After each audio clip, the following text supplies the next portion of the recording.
तो प्यारे बच्चों, महक क्लासेस में एक बार फिर से आप सभी बच्चों का स्वागत है। तो बच्चों, आज का पेपर मतलब मैथ का है, जो 5th क्लास का है, जो मतलब 2 मई और 2024 को होने वाला है। ठीक है, तो आज अपन उसके पेपर के सॉल्यूशन के बारे में बात करेंगे। तो चलो स्टार्ट करते हैं। अब देखो बच्चों, जो फर्स्ट क्वेश्चन है, न्यून कोण है मतलब 60 डिग्री का है, 310 डिग्री है, 90 डिग्री या फिर 100 डिग्री, मतलब इनमें से न्यून कोण पूछा है। ठीक है, तो बच्चों एक बात आप हमेशा याद रखना, जो 90 डिग्री से छोटा होना, यानी जो 90 डिग्री से छोटा जो कोण हो ना, वो क्या होता है, हमेशा न्यून कोण होता है। ठीक है, तो इसमें ऑप्शन नंबर जो ए है वो हमारा राइट आंसर हो जाएगा, यानी 60 डिग्री का कोण जो है वो मतलब न्यून कोण होता है। ठीक है, और जो 90 डिग्री का होता है वो समकोण होता है। ठीक है, यानी जो 90 डिग्री का होता है वो क्या होता है, समकोण होता है। ठीक है, तो बच्चों देखो, इसका जो दूसरा क्वेश्चन है, चांदे की सहायता से निम्नलिखित कोणों का मापन कर कोण का नाम बताइए। ठीक है, तो इसमें फर्स्ट जो दे रखा है, तो आपको इसमें एक बात हमेशा याद रखनी है कि सीधा एल जब भी बने, ठीक है, तो वो हमेशा कौन सा कितने डिग्री का कोण होता है, 90 डिग्री का कोण होता है। ठीक है, और जब आप चंदे को मतलब ये मतलब जब इसको नापोगे तो ये 90 डिग्री का ही आएगा। ठीक है, और इसका कोण का मान नाम क्या हो जाएगा, समकोण। ठीक है, यानी ये 90 डिग्री का कोण है, इसलिए इसका नाम क्या होगा, समकोण होगा। ठीक है, फिर जो दूसरा है, इसको जब आप चांदे की सहायता से मापोगे तो ये 90 से छोटा आएगा। ठीक है ना, मतलब 90 डिग्री से छोटा आएगा, तो ये लगभग 40 डिग्री का मतलब होगा, 40 या 45 लगभग, या फिर 60 डिग्री का होगा, उससे ज़्यादा नहीं है। ठीक है, तो इसका नाम क्या हो जाएगा, न्यून कोण। ठीक है, ये चीज़ आपको ध्यान रखनी है। फर्स्ट जो है 90 डिग्री का, तो ये समकोण, और जो सेकंड है वो 40 या फिर 60 डिग्री के आसपास है, तो ये न्यून कोण है। क्यों? क्योंकि ये 90 से डिग्री से छोटा है। ठीक है, फिर आगे का जो क्वेश्चन है तीसरा, 1905 और 1907 के बीच संख्या कितनी है। तो आप देखो पीछे के डिजिट देखो कितना है, यहाँ पे 5 है और यहाँ पे 7 है, और 5 और 7 के बीच में कितना आता है, 6 आता है। ठीक है ना, तो इसका मतलब ऑप्शन नंबर जो 6 है ये हमारा राइट हो जाएगा, यानी 1905 और 1907 के बीच कौन सी संख्या है, 1906 है। ठीक है, तो ये हमारा राइट आंसर होगा। ठीक है, फिर जो चौथा क्वेश्चन है, 3 2 0 1 4 एवं 5 का 5 अंकों का प्रयोग कर निम्न का उत्तर दीजिए। अब फर्स्ट पॉइंट देखो क्या कहता है, सबसे बड़ी संख्या बनाइए। तो सबसे पहले बड़े डिजिट को ले लो, सबसे बड़ी संख्या इसमें कौन है, 5, तो 5 आ जाएगा। फिर उसके बाद 4, फिर उसके बाद 3, ठीक है, उसके बाद 2, फिर उसके बाद 1 और उसके बाद 0, तो ये सबसे बड़ी संख्या हो जाएगी। उसके बाद छोटी संख्या पूछिए, तो छोटी संख्या को रिवर्स ले लो, पहले 0 को ले लो, फिर 1 को ले लो, फिर 2, फिर 3, फिर 4 और फिर 5, ये छोटी संख्या हो जाएगी। फिर जो तीसरा है, बनी हुई सबसे बड़ी और सबसे छोटी संख्या का अंतर ज्ञात कीजिए। अंतर जब भी पूछे तो वो माइनस यानी घटा होगा, कह रहा है इसमें से आप घटा दो। तो घटाने पर देखो मतलब 10 में से 5 गया 5, यहाँ पे फिर एक कम हो गया, तो 10 में से 4 गया 6, फिर यहाँ पे एक कम हो गया, तो यहाँ पे 11 में से 3 गए तो 9 बचे। ठीक है, फिर यहाँ पे 2 में से 2 गए 0, फिर 4, फिर 5, तो ये मतलब उनका अंतर हो गया। ठीक है, ये हमारा आंसर हो जाएगा। ठीक है,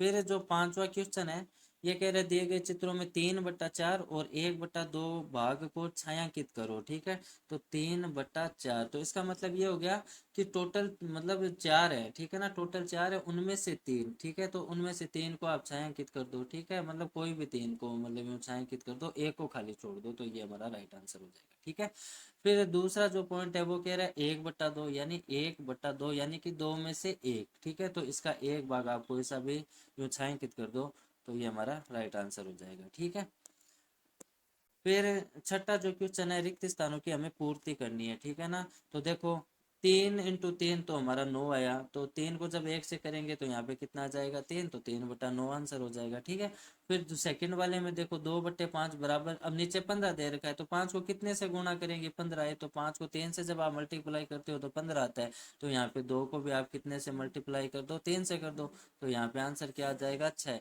तो 6/15, ये हमारा राइट आंसर हो जाएगा। ठीक है, फिर जो सेकंड पॉइंट है इसका, ये क्या कह रहा है, अध्यापिका कक्षा में प्रत्येक छात्र को 2 टॉफियां देना चाहती है। यदि कक्षा में 18 छात्र है तो अध्यापिका को कुल कितनी टॉफियां की मतलब आवश्यकता होगी। ठीक है, यानी एक छात्र को कितनी टॉफियां देनी है, 2 देनी है, और टोटल छात्र कितने हैं, 18, तो 18 को आप जब 2 से मल्टीप्लाई करोगे तो 36 टॉफियों की हमें जरूरत होगी, तो ये आंसर हो जाएगा। ठीक है, फिर जो सातवां क्वेश्चन है, ये कह रहा है सूत्र एक न्यूनयन पूर्वेण तथा परम मित्र अंक की सहायता से 82 - 54 प्राप्त होगा। तो अब आपको एक बात बताता हूँ, यहाँ पर हमें ऑप्शन दिए हुए हैं, ठीक है ना, ऑप्शन दिए, तो यहाँ पे ये एक न्यूनयन पूर्णांक या मित्र अंक की आपको मतलब यूज लेने की जरूरत नहीं, आप डायरेक्ट क्या करो, 82 में से 54 को घटा लो, ठीक है। तो 12 में से 4 गया, कितना बचा, 8 बचा, ठीक है। फिर 7 में से 5 गया, 2। तो ये जो बी ऑप्शन है हमारा ये राइट हो जाएगा, ठीक है। यानी बै जो आंसर आ रहा है ना 28, ये हमारा आंसर हो जाएगा। क्यों? क्योंकि न्यूनयन पूर्णांक और परम मित्र की का यूज करने की जरूरत नहीं है, क्योंकि इसमें मतलब ऑप्शन दिए हुए आए हैं, ठीक है ना। तो डायरेक्ट आप घटा लो, यही आंसर आएगा, ठीक है। फिर 8वां क्वेश्चन कह रहा है कि आधार 10 पर सूत्र निकलम द्वारा आपको गुणा करना है, ठीक है। फिर जो नौवा क्वेश्चन है, नौवा क्वेश्चन क्या कहता है, एक पैकेट में 200 पेन आते हैं, तो ऐसे 40 पैकेट में कितने पेन आएंगे। अब देखो बच्चों, जब भी आपको एक वस्तु का मान दे रखा हो ना, तो उसको आप डायरेक्ट क्या कर दो, अगली वाली संख्या से गुणा कर दो, ठीक है। तो अब अपन क्या करें, ये क्या कह रहा है, एक पैकेट, यानी इसको चलो सोल्व कर लेते हैं। एक पैकेट, ठीक है, एक पैकेट में कितने पेन आ रहे हैं, 200 पेन आ रहे हैं, ठीक है। तो 40 में कितने आएंगे, 40 पैकेट में कितने आएंगे, तो इसको आप 200 इंटू गुणा कर दो आप 40 से, ठीक है। तो जब आप मल्टीप्लाई करोगे तो 4 दूनी 8 और 3 जीरो इसके साथ जोड़ दो, तो 8,000 पेन इसका राइट आंसर हो जाएगा, ठीक है। फिर जो इसका सेकंड क्वेश्चन है, ये क्या है, रूपा ने 15 कॉपियां 150 रुपए में खरीदी, तो बताइए एक कॉपी का मूल्य क्या होगा, ठीक है। यानी वो 15 रुपए में, सॉरी 15 कॉपियां कितने रुपए में खरीद रहा है, 150 रुपए में खरीद रहा है। तो एक कॉपी का पूछा है, तो आप 150 में क्या कर दो, 15 का डिवाइड लगा दो, तो 15 का जब भाग लगाया तो कितना रुपए आया, 10। तो एक कॉपी का मूल्य कितना हो जाएगा, 10 रुपया हो जाएगा, ठीक है। फिर अब इसका 10वां क्वेश्चन देखो, वह सबसे बड़ी संख्या ज्ञात कीजिए जिसका 12 36 एवं 72 में पूरा पूरा भाग चला जाता है। तो वो संख्या कौन सी है बच्चों, 12। तो ये 12 से तीनों संख्या डिवाइड हो रही है, ठीक है। तो ये आंसर हो जाएगा। 11वें क्वेश्चन में देखो, निम्नलिखित प्रश्नों को हल करना है। तो यहाँ पे हमें कुछ दिया नहीं है, तो लेकिन बच्चों यहाँ पे माइनस होगा, ठीक है ना। अब जब आप घटाओगे तो 5 में से 4 गया, तो कितना बचा, 1 बचा, ठीक है। फिर आगे आप जब 9 में से घटाओगे 2 को, तो 7 बचेगा, ठीक है। फिर 8 में से जब आप 4 को घटाओगे तो कितना बचेगा, 4 बचेगा। तो ये इसका राइट आंसर हो जाएगा, ठीक है।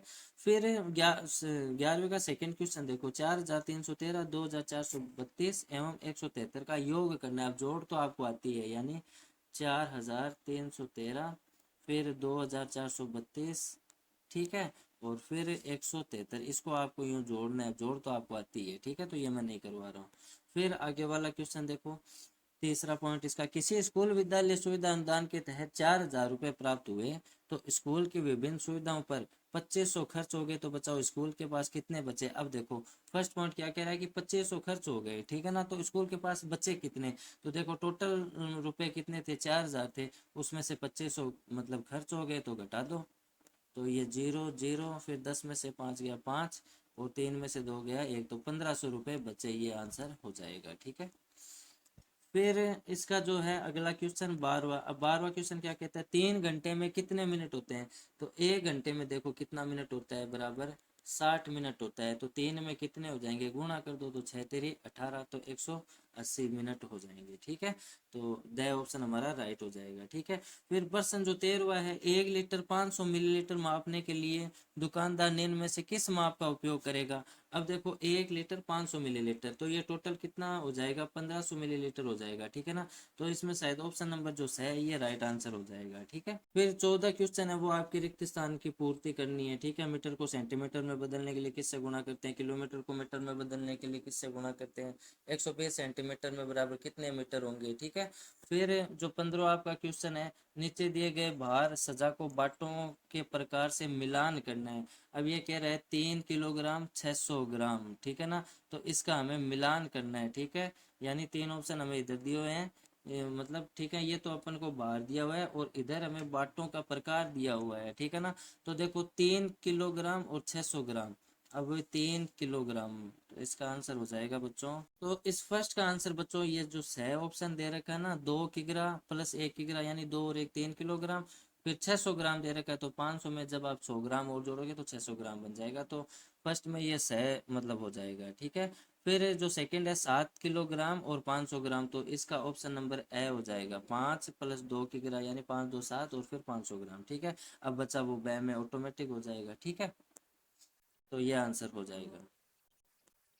फिर जो 16वां क्वेश्चन है, दूध डेयरी कोटा से हेमा ने 8 लीटर दूध 40 रुपये 25 प्रति लीटर की दर से, 3 किग्रा दही 60 रुपये प्रति किग्रा की दर से और 2 किग्रा घी 450 रुपये प्रति किग्रा की दर से एवं 5 लीटर छाछ 20 रुपये 75 पैसे की दर से बिल नंबर 428 द्वारा दिनांक 18/1/24 को खरीदा, तो उक्त सामग्री का हमें बिल बनाना है। ठीक है, तो बिल बच्चों देखो अब आप ऐसे ही बना लो, ठीक है ना। तो ये बड़े क्वेश्चन आ गए हैं, तो पूरी तरीके से सॉल्व कराना थोड़ा हार्ड है, तो मैं डायरेक्ट ही बता देता हूँ। अब देखो दूध पहले लिख लो, आप सामान लिख लो पहले, ठीक है ना।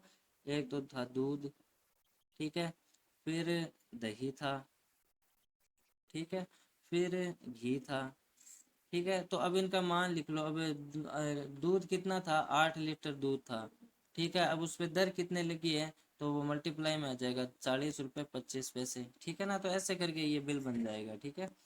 फिर जो 17वां क्वेश्चन है, ये क्या कह रहा है, घटाइए 12 घंटे 18 मिनट में से 9 घंटे 16 मिनट। तो पहले लिख लो घंटे, ठीक है, फिर लिख लो आप मिनट, ठीक है, फिर पहले लिख लो 12 घंटे और 18 मिनट, फिर लिख लो आप 9 घंटे और 16 मिनट। अब आप इनको घटा दो, तो 8 में से 6 गया, 2 बचा, फिर 0, फिर 12 में से 9 गया 3, तो 3 घंटे 02 मिनट, ये आंसर हो जाएगा, ठीक है।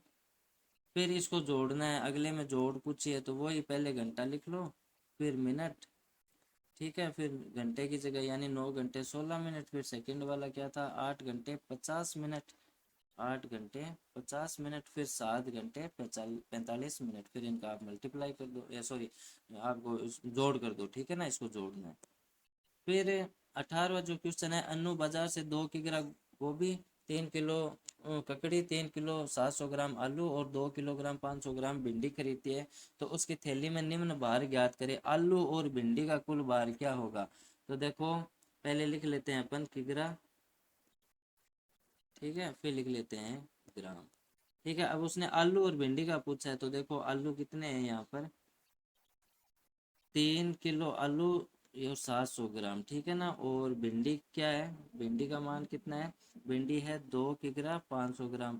अब इन दोनों का भार पूछा है, तो जोड़ दो आप, 7 5 12, हासिल की लगी इधर 3 2 5 और ये 6, तो 6 किग्रा 200 ग्राम, ये राइट आंसर हो जाएगा। तो ऐसे करके आपको करना है, ठीक है। सबसे कम भार वाली सब्जी कौन सी है, तो देखो जो सबसे कम भार वाली यानी जो सबसे कम खरीदी है वही मतलब कम भार में होगी, ठीक है ना। तो 2 किला गोभी, तो गोभी ये हमारा राइट आंसर हो जाएगा, क्योंकि यही कम खरीदी गई है, क्योंकि 2 किग्रा गोभी है, बाकी 3 किग्रा ककड़ी है, फिर 3 किग्रा 700 ग्राम आलू है, फिर 2 किलोग्राम 500 ग्राम भिंडी है, तो ये जब वजन में ज़्यादा है, ठीक है। फिर सबसे अधिक बार वाली सब्जी, सबसे ज़्यादा मतलब कौन सी खरीदी है उसने, ये देखो 3 किग्रा 700 ग्राम आलू खरीदा है, तो आलू इसमें सबसे ज़्यादा बार वाली होगी, ठीक है। फिर 1900 प्रश्न क्या कहता है, निम्नलिखित प्रश्नों को आपको हल करना। एक आयताकार मैदान की लंबाई 20 मीटर व चौड़ाई 30 मीटर है, तो क्षेत्रफल ज्ञात करना है। तो आयत का क्षेत्रफल बच्चों ज्ञात करने का सूत्र क्या होता है, लंबाई गुणा चौड़ाई, ठीक है, लंबाई गुणा चौड़ाई।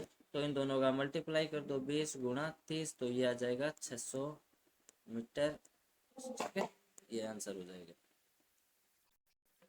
फिर दी गई आकृति का आपको परिमाप ज्ञात करना है, ठीक है। ये जो आकृति दे रखी है इसका आपको परिमाप ज्ञात करना है। फिर जो 20वां क्वेश्चन है, दिए गए पैटर्न का अगला चित्र क्या होगा, ठीक है, तो ये आपको क्वेश्चन करने हैं बच्चों। फिर दिए गए पैटर्न का अगला पद क्या होगा। फिर 22वां जो क्वेश्चन है, सड़क सुरक्षा सप्ताह 2024 में प्रतिदिन के अनुसार यातायात में नियमों की पालना नहीं करने वाले व्यक्तियों की संख्या नीचे तालिका में दी गई है, तो हमें मतलब आलेख बनाना है, ठीक है ना।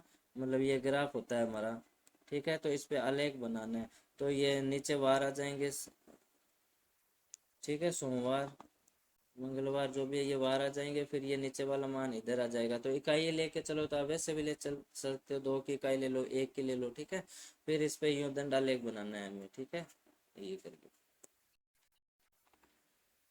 ये देखो ये हमें ग्राफ दे भी रखा है, ठीक है, इस पर आप बना सकते हो, ठीक है। फिर इसका जो सेकंड पॉइंट है, विद्यालय में स्वच्छता का ध्यान रखते हुए साबुन का उपयोग किया जाता है। यदि एक साबुन 6 दिन चलता है, तो विद्यालय में लाए गए 6 साबुन का उपयोग कितने दिन तक किया जाएगा। तो यूं मतलब हमें आंसर देने हैं, ठीक है ना, इनमें से देख के ये दंडालेख बनाने के बाद। तो ओवरऑल बच्चों ऐसा ही पेपर आपका बिल्कुल आने वाला है, तो आप अच्छे से तैयारी करें, आपके ज़रूर अच्छे नंबर आएंगे। अब अपन नेक्स्ट पार्ट में मिलेंगे, तब तक के लिए बाय।